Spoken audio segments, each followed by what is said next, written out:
গতকালকে লতি কাটা হয়েছে, এই তারপরেও দেখেন লতির অবস্থা। মোটামুটি ভালোই লতি এখন আছে। গতকালকে লতি বিক্রি করছে এই জমির থেকে। দেখেন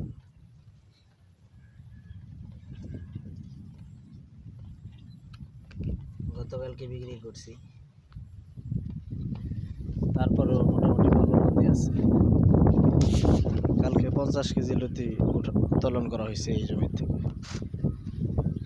এখন অনেক লতি আছে, প্রতিটা গাছে গাছে লতি আছে। আপনার লতিরাজ বাড়ি একের ফলন খুবই ভালো, খুবই লতি আসে। এটা খুবই মানে লাভজনক একটা চাষ এই লতিরাজ বাড়ি এক। যদি ভালো ফল আপনার বীজ হয় এবং ভালো জায়গা হয়, তা না হলে না। আমি বলতেছি না যে চাষ করলে আপনি লাভবান হবেন। এই যে দেখেন গতকালকে লতি উত্তোলন করছে, তারপর ওই যে গাছের অবস্থা দেখেন কত লতি, লতি আর লতি, লতির অভাব নাই। ঠিক আছে, এই যে একটা গাছ, এই যে লতি, এই দেখেন এই যে একটা লতি, আবার এটার ভিতর দিয়ে এই যে একটা লতি, আর এই যে কত বড় একটা লতি, প্রায় 1.5 হাত। অথচ গতকালকে লতি বিক্রি করছি, তার আগের দিন উত্তোলন করা হয়েছে। তো খুবই ভালো ফলন। কেউ যদি এই লতিরাজ বাড়ি এক চাষ করে, সে ক্ষতির সম্মুখীন হবে না যদি তাকে ঠকিয়ে না দেওয়া হয়। যদি ভালো চারা পায়, ভালো জমিতে পরিচর্যা করতে পারে, ভালো। আমি এই যাত্রা আনছি আপনার মানিকগঞ্জ থেকে, আব্দুর রাজ্জাক ভাই।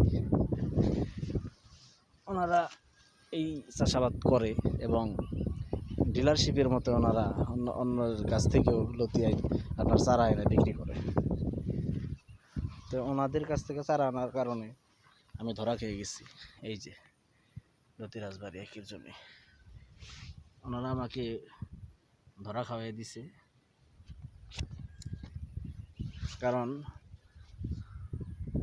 ওনারা যেহেতু মানুষের কাছ থেকে চারা এনেও বিক্রি করে,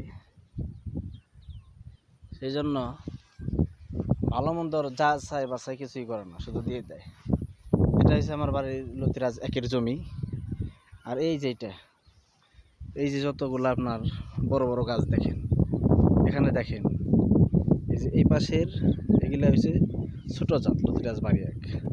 আর এই পাশে এই যে যেগুলো এই যে আপনি একটু লম্বা দেখতেছেন, এই যে লম্বাটে কালো, এগুলো কিন্তু ক্রস।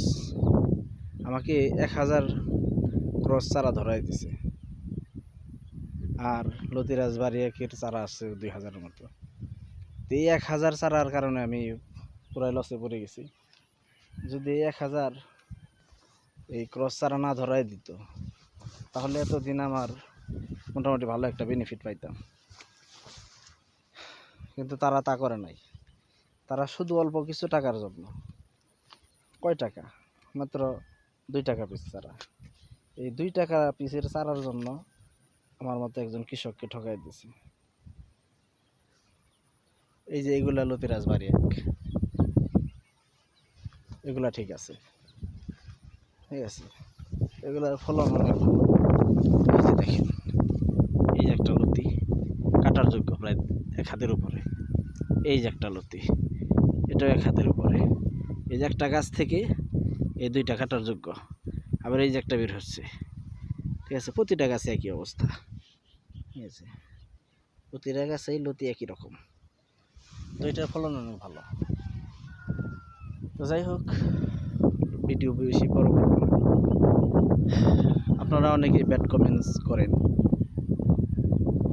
এই সমস্ত কথা বলার কারণে। আসলে সত্য কথা বলি, কারণ আমার জমিতে যে লসটা খাইছে, লসের ভাগিদার থেকেও হবে না। আমার মতো অনেকেই এই জমি চাষ করে এভাবে এসে তারা লসের মধ্যে পড়ে প্রতারকদের কারণে। সেজন্য প্রতারক হতে সাবধান থাকবেন। আপনারা চাষ করতে পারেন বুঝে শুনে, ভালো জমিতে লাভবান হবেন।